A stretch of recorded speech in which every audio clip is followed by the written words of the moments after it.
Can you guys hear me at all? Yes? Okay.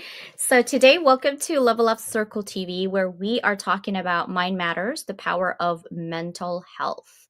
What does that mean, CJ? Well, Susanna and I are reflecting on the year. So we're going to talk about gratefulness tonight, but also really talk about what is happening and what are we focusing on for 2025.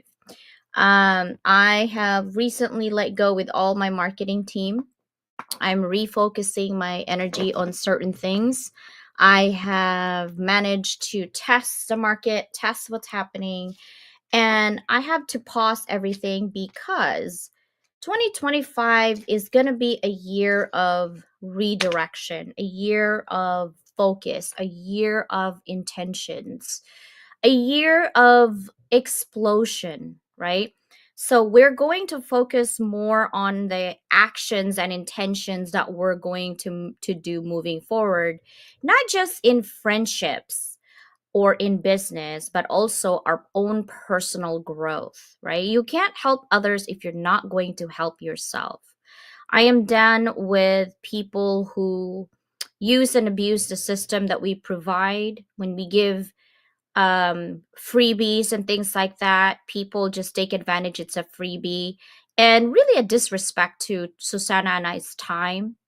The only thing that we ask is to share the message out there, as part of our community marketing. But some people just disrespect that one after another, and then they have the nerve to spread narratives that's not true and unkind. So instead of us focusing on that, we're going to focus on our own personal boundaries, not to allow that anymore. Is it going to still happen? Of course, we're human, but at least we are aware, and we're never going to stop giving. We're never going to stop loving, and we're never going to stop caring, because that's who we are. We would be such liars if we say we're going to stop all of those things. We're not, but we're going to change all the things that we're doing so that we can amplify and focus our messages. So tonight, we are going to be talking about belonging and why belonging actually matters, because mind matters, the power of mental health. How is that going to affect everything that we do psychologically? Is going to affect everything that we do physically, right? Everything.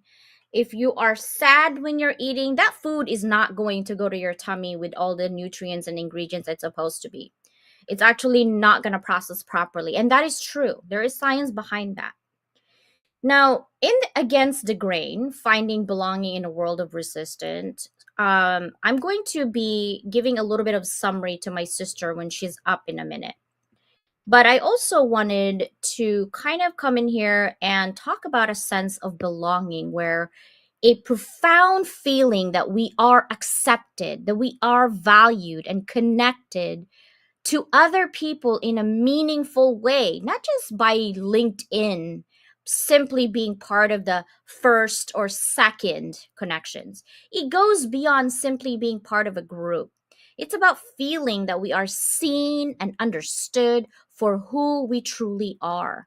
Belonging is an essential human need, influencing our emotional well being, our self esteem, and of course, our overall mental health. Now, when we experience belonging, we feel safe enough to express our authentic selves without fear of judgment or rejection, right? This allows us to let go of the masks that Susanna's often talking about that we wear in different social or professional environments. Whether you're in the audio room, you are on the DMs, you are on Zoom, these masks are typically created out of fear of not fitting in, of not being accepted, of being misunderstood, or not good enough, right?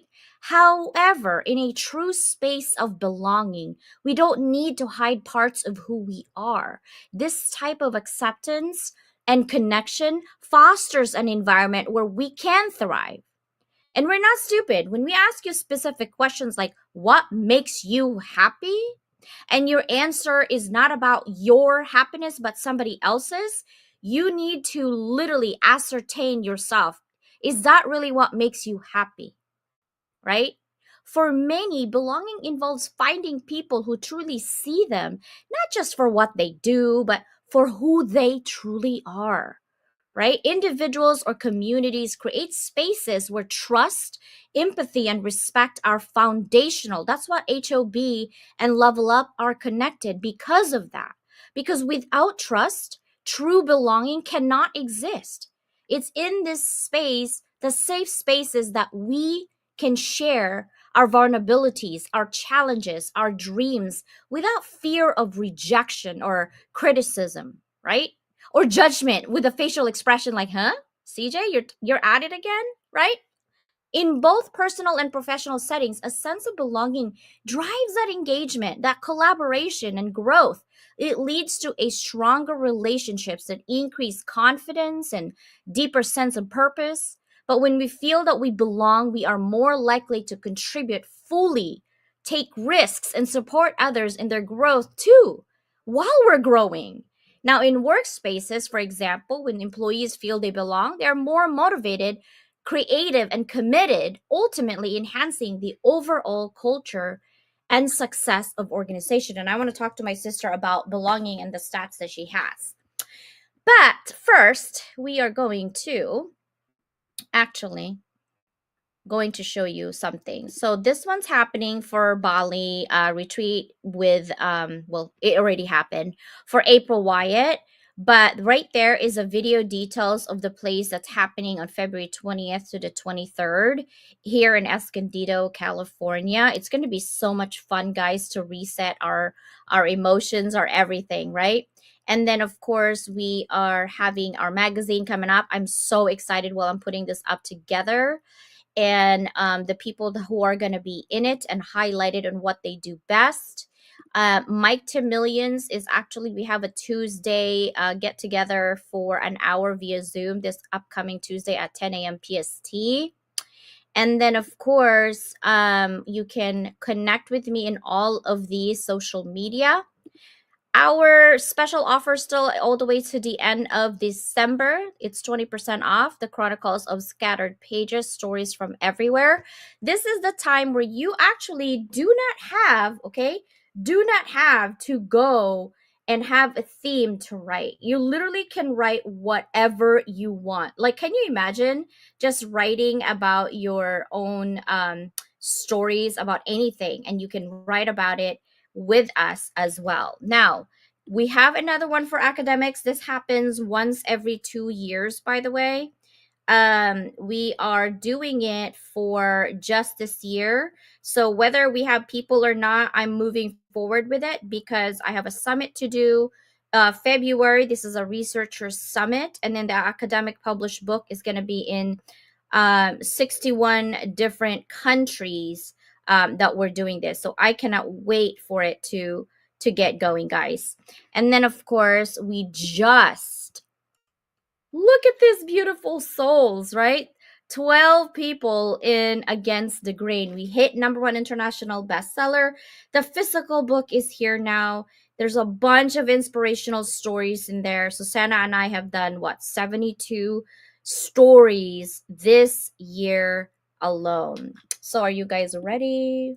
Hi, everybody. I drove like 7 to 8 hours today. I'm exhausted. I just woke up actually.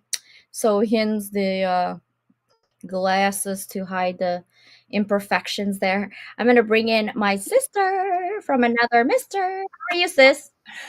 I'm doing good. I got my sleep last night, so because I haven't had any this week. Oh, yeah, yeah, we need to sleep for sure. Because it's important to, right? Like it's important to sleep.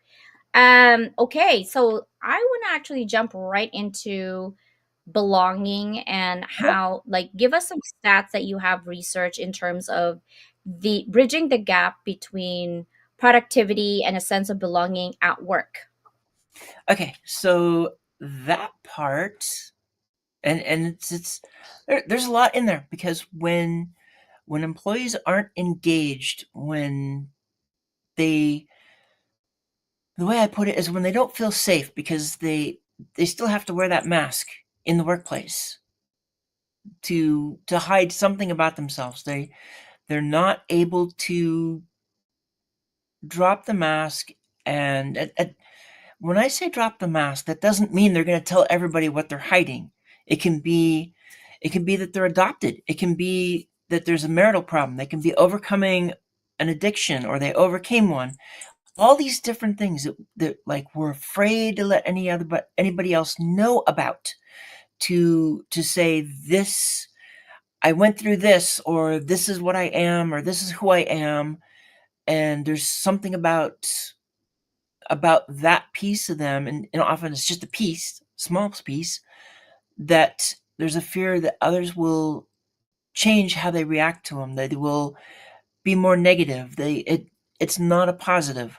So they disengage. They are not fully engaged in the workplace. And when belonging doesn't happen in the workplace, it affects productivity. So one of the things that I've seen, one of the reports I've seen, they put employee engagement refers to the emotional commitment and enthusiasm employees have towards their organization and its goals. So they want to help the organization. But if they're afraid of how people are going to treat them, if they really drop the walls and give the best ideas they have and get engaged and talk with people, that's why the walls are up. They're afraid of how they're going to be treated. And so, according to a Gallup poll of a Gallup State of the Global Workplace, only a third of employees in the U.S. are engaged at work. That means that only a third feel enthusiastic and they're committed to their work in their workplace. And the rest of them aren't. And that can lead to a decreased productivity, lower morale, and a decline in the overall business performance. Now, on the positive side, if you look at the fact that when companies manage to engage employees and they create that space of belonging, it also means they can reap rewards. Again, another research from Gallup is showing that engaged teams are 21% more profitable. Think about what that does for an organization. If your teams can increase their profitability by 21%, I mean, even 10%, depending on what the organization is, can be a huge deal. That's what it means to be engaged. Productivity is directly connected to that engagement. Companies with highly engaged workforces are 17% more productive than those with low engagement levels. So the teams themselves, that's where you're only talking about bits and pieces within the company. But if the employees overall are engaged, you're talking 17%, which isn't that far from 21 anyway.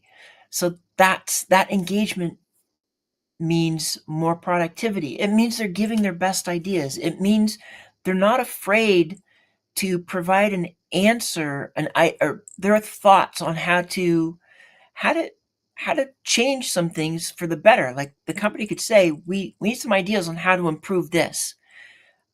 Some of those employees are likely to not give their ideas because the fear is that if they say what they really want to say, then it will open a window through the mask that they're hiding behind, and people will realize that they are whatever it is that they're hiding because of their answer. I mean, sometimes our answers, our ideas stem from that piece of us. That's why diversity is so important in the workplace. If everybody's the same, you're getting the same cookie cutter answers, no matter who you talk to. But when you've got that diversity, and I mean complete diversity, race, gender, it can be LGBTQ, immigrants, non-immigrants, wide range. But that means you're getting more ideas, you're getting more thoughts. And when they start sharing the thoughts honestly and openly, and there's no judgment coming back on them for what they say, there's no pushback in a negative way. They can have a real discussion. I mean, you can throw out ideas and people are like, well, I don't think that's going to work, and give the reason why. Just like if you have an idea, you give the reason why you think it's going to work. That's what's going to lead to the changes, to the productivity, to new ideas for the business that can help it grow. Yeah, that's why I love about this conversation, because I think organizations are still stuck in the old ways of running the programs that they have. We're not seeing some of the comments here because Miguel and April actually are on LinkedIn. Guys, come back to our YouTube so we can see your comments. Wave video does not allow comments on LinkedIn to pop up in YouTube. So if you want your comments to show up on TV, make sure that you actually come to our YouTube channel. But Miguel is here. Thank you so much, brother, for being here. April said, when a person doesn't feel safe, it affects their mental health. It does. Exactly. Susanna, so many factors to contribute. What is important is they feel seen, heard, and valued. Yes, right, but it's a two-way street. I think what I've noticed in some of these groups that I belonged to before is that people get into the groups, get excited to be part of the group, watches the group, and then engages with some people, not with everyone, and then expect everyone to engage with them, but them not doing any engagement. It doesn't work like that, right? Like, if you're not going to engage with people, then how are they going to know who you are and how you're going to engage? So engagement is pretty much a two-way street, right?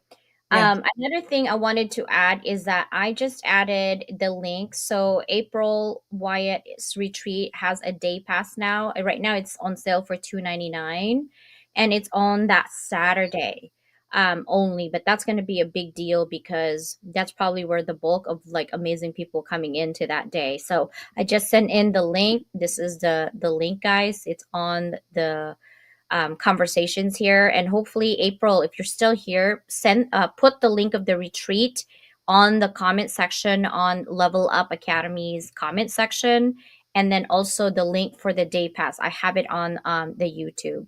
Now, sister, I haven't had the chance to actually read um, the Against the Grain for you. Usually I have like a summary. So this is my summary for you. Are you ready?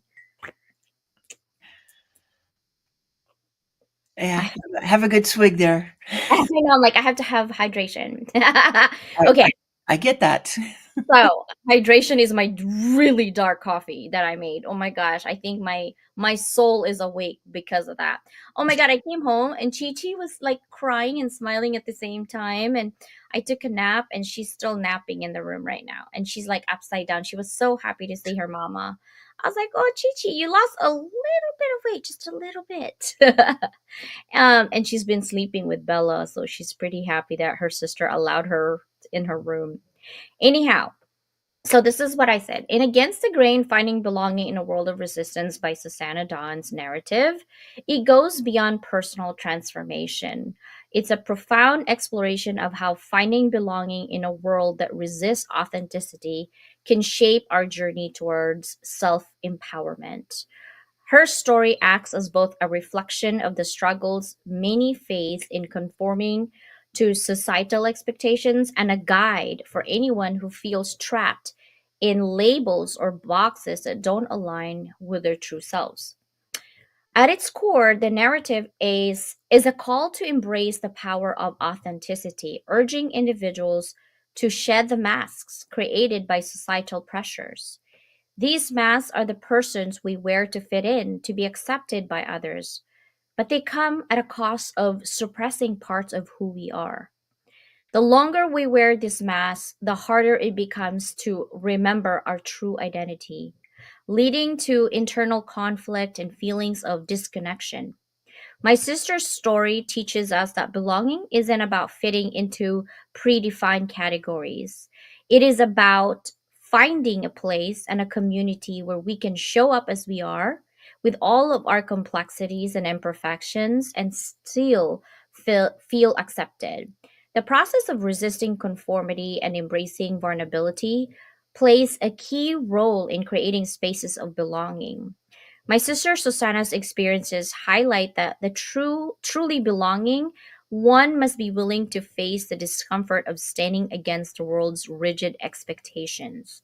Resisting conformity doesn't mean rejecting society altogether. It just means pushing back a little against that labels and stereotypes that limit who we are and how we show up in the world, right? By trusting ourselves and rejecting the urge to conform, we create room for our authentic selves to shine. Now, this action of self affirmation is necessary to build belonging because only when we trust ourselves can we seek out others who do the same. Now, building trust is another essential element on my sister's emphasizing in her journey. Without trust, belonging becomes impossible.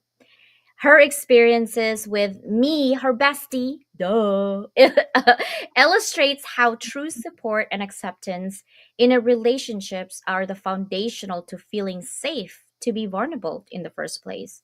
Now, trust is what allows us to lower our guards and drop the masks, but knowing that we are in a space where our true selves won't be judged is the key. This is how belonging transforms lives. It creates a sense of safety and security where people can come together not because they fit in, but because they belong as they are. Now, furthermore, embracing vulnerability plays a pivotal role in cultivating belonging. As my sister's journey shows, vulnerability is often seen as a weakness, yet it is the key to deep connection. When we allow ourselves to be vulnerable, we invite others to do the same, creating an environment where shared human experiences foster empathy and understanding. It's the moments of shared vulnerability that belonging is most profoundly experienced. Authenticity in personal and professional life literally thrives when people feel a true sense of belonging, whether it's in a workplace that she talks about, or her family, or community setting, or church. When individuals are free to be their authentic selves without fear of judgment, their creativity, their engagement, their commitment flourish, right? Sister Susanna's story demonstrate that belonging goes hand in hand and really help with empowerment. When we are not preoccupied with the energy draining tasks of hiding our true selves, we can give our full attention and energy to the things that matter, whether it's nurturing personal relationship or contributing meaningfully to a group or a team of organizations or creating our anthologies, whatever that will be. Sometimes shopping. Ultimately, Susanna's journey and her narrative of going against the grain offer those profound insights that anyone seeking belonging in a world that often demands conformity. By resisting societal pressures, you embrace your authentic selves, and building trust, we create spaces where we truly belong, and then we can thrive, right? So, in doing so, we can transform not only our own lives, but also the lives of those around us, creating communities of acceptance, support, and growth. And my sister's story is a reminder that belonging is not something to be earned through fitting in, but rather something that comes when we are brave enough to stand in our own truths and find those who will embrace us for who we truly are. What do you think, sister? I love it. I swear, you when you do those, they're as long as the chapters themselves. Because like I go like paragraphs to paragraphs. Like, what did she say? What was, her moment of like truths? What is she trying to tell me? Right? Because sometimes when you write, you're so deep that when you read it first, it just like, okay, she said this already, but I'm trying to go deep into your head. I know this is psychological warfare right now. I'm like, I try to go to your head and your feelings at the moment when you wrote that chapter, because I was like, I've heard you say those things already about me, but reading it in a chapter, it feels different somehow, and I was like tearing up. So then I try to put myself in a situation where, like, what does she really truly mean when she wrote this at this moment, right? Because I kind of just know you a little bit more than most people, you know. That would be true. I don't think anybody knows me as well as you do. True, true, true, true.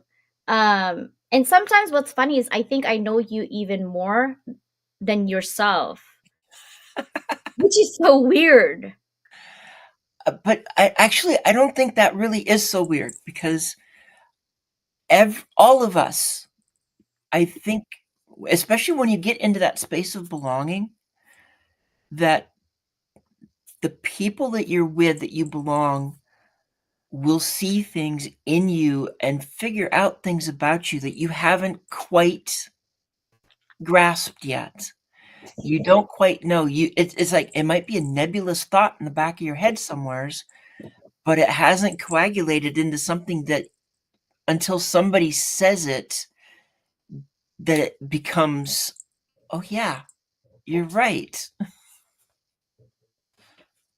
Miguel said, okay, April said the book Crucial Conversation, a great resource. Miguel says mental health cannot be taboo in the workplace. Love the glasses. Don't you? Okay, that's to hide my dark circle right now because honestly, I can't find my makeup, quite honestly. So I was only at my mom's since Saturday, like literally 8 days.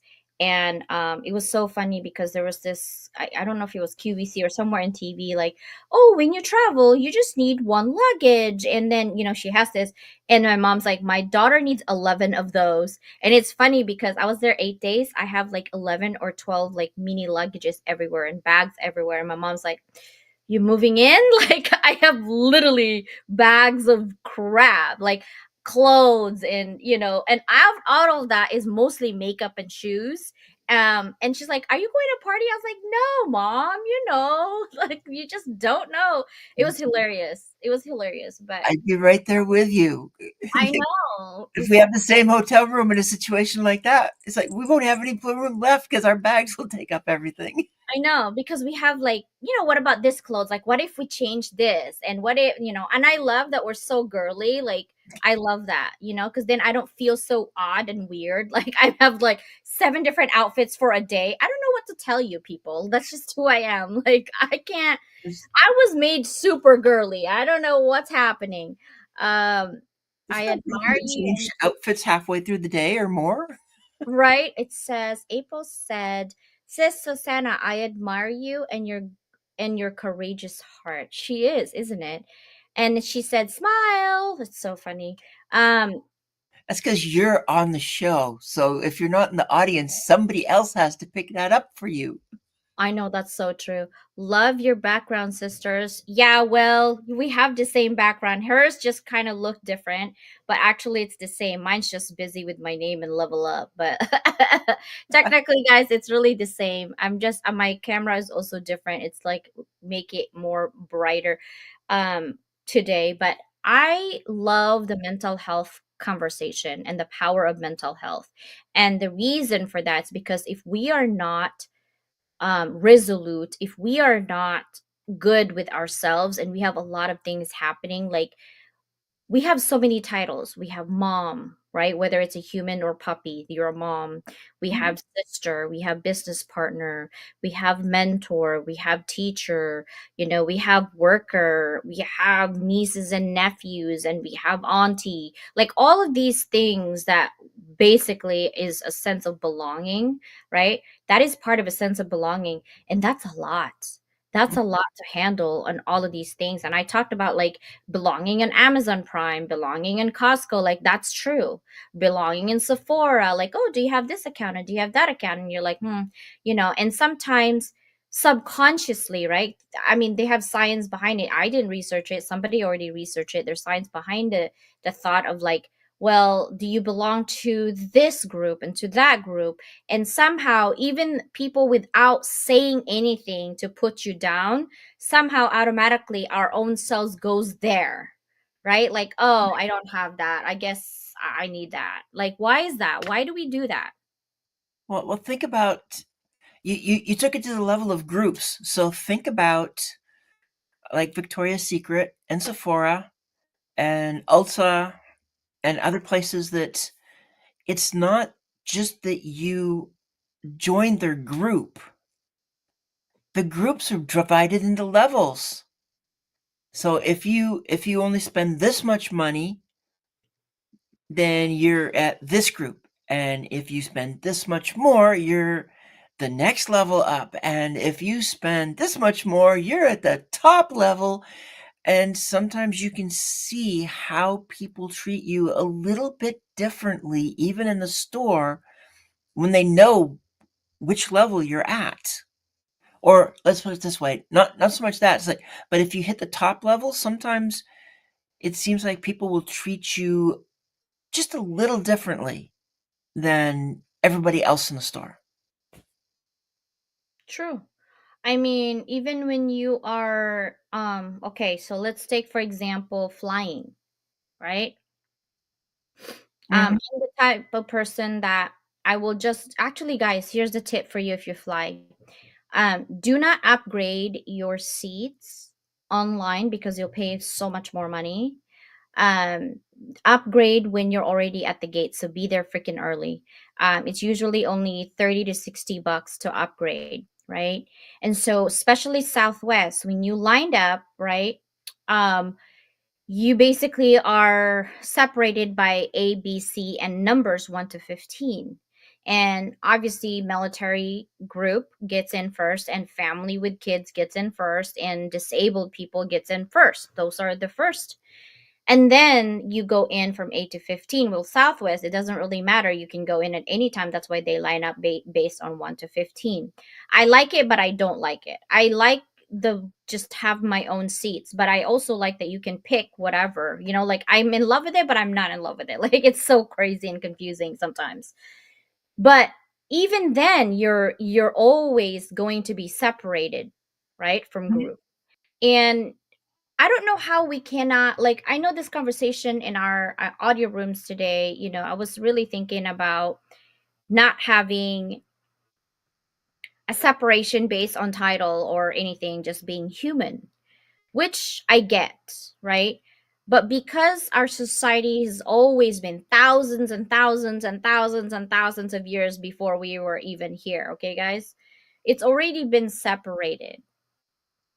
But how can we, even though we're separated by race, by gender, by color of the skin, how can we have basic human foundation where our mental health is healthy? We don't feel less than as people. That's really that's going to be my life journey to figure out how can we bridge that gap of not feeling less than, right? Because every day we know people who feels like somebody is stereotyping them or pigeonholing them or someone is racist against them now more than ever, right? Because the race is now separated somehow again. Like when did we become like 1920s again? What's happening? We're supposed to be moving forward. um That's so frustrating. That is affecting my mental health. Okay, like seriously, right? On top of everything else. Thank you very much. But here's the thing, how do we solve that as a community? Because obviously, one person cannot do it alone. Even the president cannot do it alone. He has a whole team that does it, right? So, how can we as a community take back the power of what we want for the sake of our future? We're talking children. Our kids are watching. They are the future. We are the present, and our parents are literally towards going to the past. So, how can we bridge that generational gap in communications? What are your thoughts on that, sister? It some of it may depend on on the younger generations, and if they're able to stay focused on trying to drop the barriers and the walls, because a lot of the people that have the hardest time to do that is the older generation. And society is always changing throughout, but I feel like it's the younger generations that they're the ones that they can make the biggest difference at the beginning. Either they they agree with what you're saying and they maintain the importance of breaking down the barriers and being more inclusive, or they succumb to the pressure of older generations that just keep hounding them with how they grew up and how they see it's supposed to be. And if that's the direction you're going to go, if things aren't going to change, or if they're going to go back to the past, that's where it's going to happen, is the younger generation agreeing with the older ones, and then everybody's just agreeing that this is how it's going to be until somebody comes up and says we're going to change it. It's really hard to get a whole generation just decide that they're going to be more open. It happens a little bit, but there's the real question is, how do you stop the pushback? At what point are you able to stay braced against the pushback versus just giving up and going with the flow of a pushback? You're on mute. Of course I am. Chi Chi is barking like where's my mother? She just woke up. Sorry, Chi Chi is my dog. I'm back home. I have a stable internet now. Oh my god, Mike is like, you need to go home. I don't like this internet that you have. I'm sorry. Back Thank you now, I see. Right, right. Hello, brother, sister. I call him brother, sister. Sister Mike is here. Um, so here's the thing that really broke my heart. I have two opposing things right now that's on the news. My mom only watches the news all day, all night. I'm like, Mom, why are you not depressed because of this? Because this is too much negativity, right? We're talking somebody who killed African American on the station, and the community are asking for vigilante. Is that where we actually are coming from? This is not reality. This is television. Like media. You're really on media and asking people to have a vigilante to do that. Like, why are we doing this as a society? Okay. Another thing on the opposite direction is a Caucasian basically killing a CEO of healthcare, right? What was the reason for that? Like this generation, and he came from privilege. It's not like he came from poverty. He came from privilege. And then now women and young women is like, "Oh my gosh, now they're really emphasizing like the generation we got to do something. We got to do something because we have failed." I'm sorry. As it's so much disheartening to see like all the disconnect, all the for me it's like the wrong way to look at humanity, where you can just take somebody else's life just like that because you didn't agree with them, right? That is mental health. How is that okay?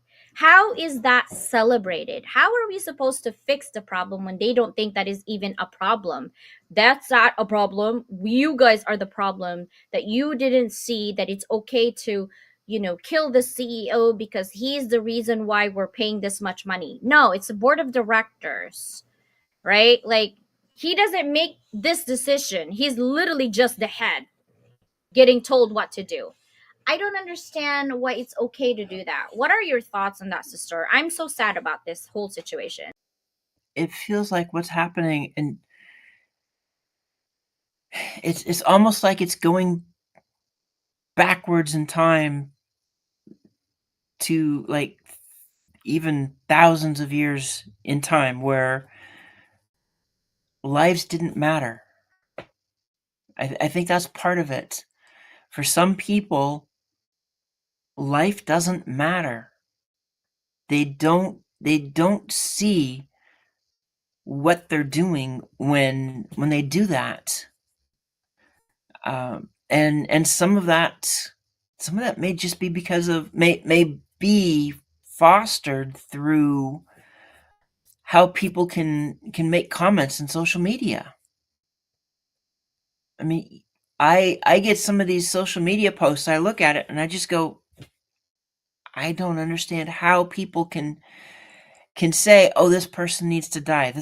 And politicians. I told you earlier today about this politician and what they were this person that was running for, I think it was like the head of education in North Carolina, and the thing that she was promoting on her ads was just, you just gotta sit back and go, really? You can say you want to see something that awful on TV as a pay-per-view? It's taking us right back to some of the science fiction that I've seen. I mean, if you've ever seen The Running Man, a lot of this feels like it's going in that kind of a direction where life doesn't really matter, or death becomes entertainment. It goes back to the gladiator days of the Roman times,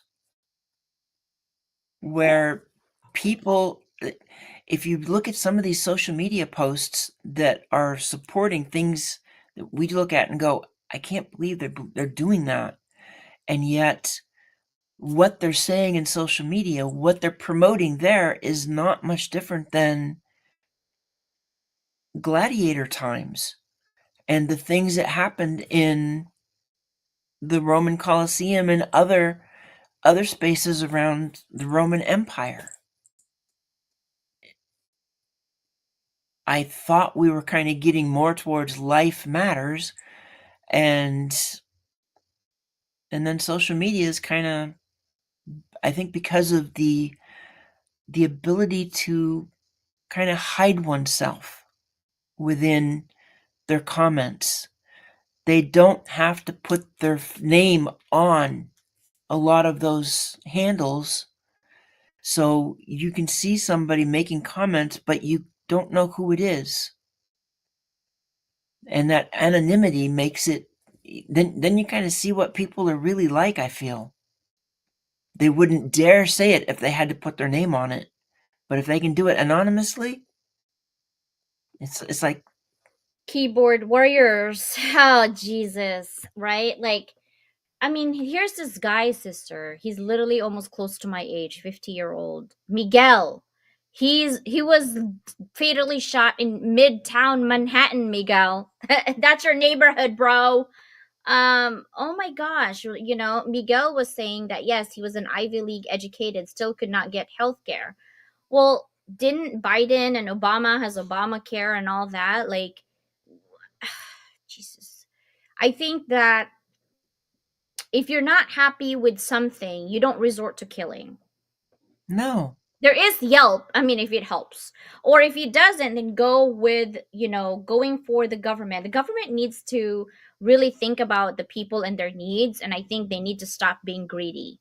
Okay, you do not need a $38,000 necklace and then talk about, oh, how poor this whatever. Okay, you know who I'm talking about. You guys will figure that one out, right? But literally, this man has kids, has family, and I'm not gonna say his name because you guys can look him up, but his first name is Luigi, right? This 26-year-old Maryland, I'm not even gonna mention his name because I'm so No. like annoyed by it. That why do you do these things? Like, why? What was the thing? So this is why, like, social media and being famous in social media for doing the wrong things is celebrated. right? All the bad things about people, and we got angrier somehow. I don't know why we're so angry people, right? We need Danielle here. She's all about love, and she's all about caring, and she's all about, starting with love. And I Yeah. like the idea. I really do. I like the idea that, and we already do it anyway. You don't know what I'm going through. You don't know what Susanna's going through, or Mike, or Danielle, or we give you guys a sliver of our adversity. But if you know exactly what's happening with our lives right now, you'll be like, what the heck? And you're still showing up for others. Yeah, because showing up for others is our sanity. uh you know Thanks. You're in a pause. it's just, it's part of life to change, to pivot, to create. And we just beg you guys that you get well on your mental health. You will need to be intentional to ask yourself what makes you happy. What makes you tick? What makes you get up in the morning? And for moms, it's always going to be our kids and things. But besides your children, if you're, cuz your kids will grow up, what actually makes you happy, right? And we go back to sense of belonging.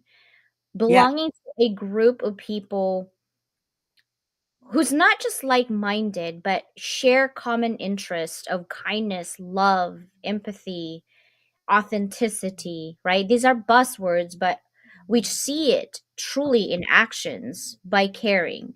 What you don't see on the screen is that we talked about our issues individually on the phone or on the text or on Zoom. We try to help people solve their problems, but we also know that even if we have the solution that we think that can help you, if you do not help yourself, no one can. No one can make you do anything you don't want to. No one can make you feel less than if you don't allow them to. Lose the expectations that you have of people. Because when you expect, you will get let down. It is part of human nature. But when you don't expect and something bad happens, then there's no attachment. If there is something good happens, then you celebrate it. But true love for yourself is to less pain, less expectations, right? I don't expect anything anymore as much as I can. And it's part of human nature. So uneffing my brain to not expect is really hard. I'm struggling with that. But I know that it's the only way to move forward. Hmm. I'm struggling with a lot of things right now, but I'm happy because I'm aware of where I need to be intentional.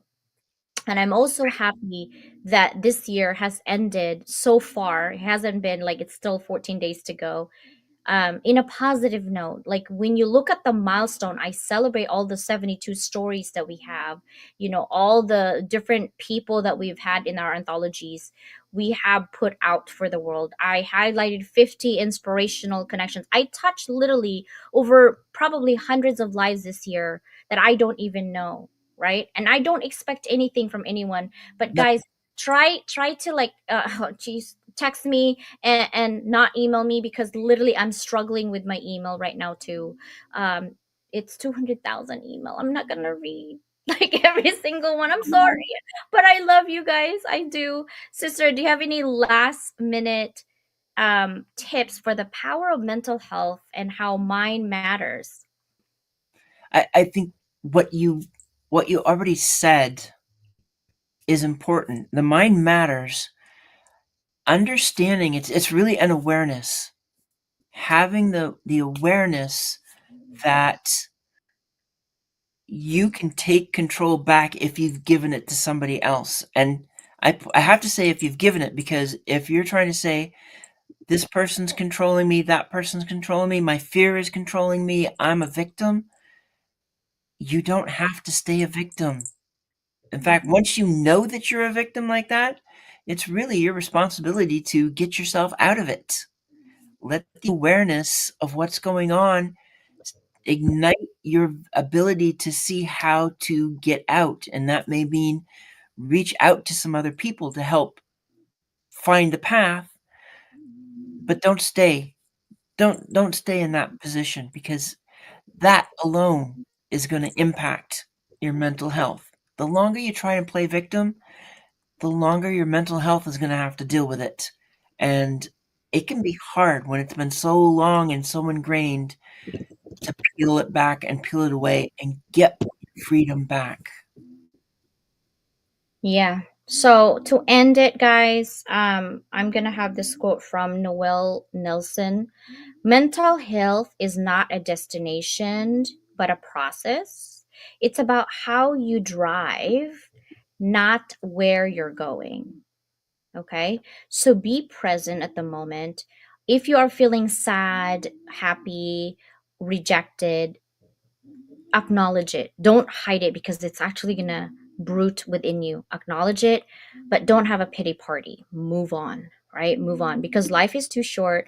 And let's go ahead and talk about this more definitely on the upcoming weeks. I will see you guys on Wednesday. I'm going to invite you to Influencing You website soon. That's where I spilled the beans on the details of how I grow social media, by the way. I've been waiting to tell you guys where to find me on there. So hopefully I will be able to share it this coming week. So Wednesday is going to be with Jay Pasqua. Thursday is going to be anybody in Against the Grain book can come for our TV show. And Sister Susanna has it for you guys. Look at that. This So one. beautiful. All right. Bye, everybody. See ya. Thank you so much for being here. We appreciate you.